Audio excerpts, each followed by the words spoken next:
Hi, this is Rabbi Orlofsky with the Parsha in 5. We're in 5 minutes. We'll try to give you a little insight into the Parsha.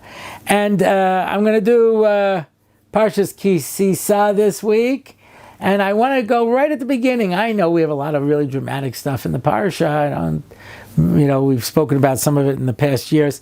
But I want to go right at the beginning, where we start off with what is essentially Parsha Shkolim. And it says that everybody should give a chatzi shekel in order to go and build the Beis HaMikdash. And when we talk about it, it uses the word v'nosnu.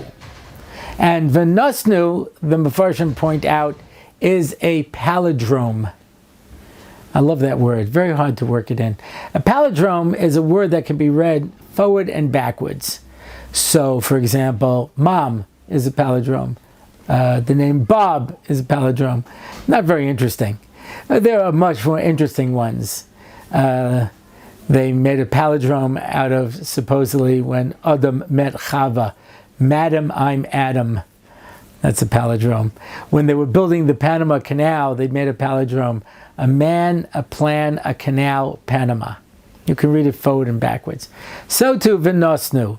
You can read it this way, you can read it that way. Why? Because when you give, you get. Whatever you give back. And this is very important. And that's why when we collect the chatzi shekel, it's a half shekel. Don't give a whole shekel, give a half. Because your donation has to be joined with somebody else in order for it to be meaningful and build a Mishkan. Because a Mishkan is, as we spoke about back in Parshas Truma Echad, it's one, it brings people together. And that's why our homes, as Bilam pointed out, Ma tovu alechu Yaakov, Mishkan asech Yisrael. Every home is a Mishkan.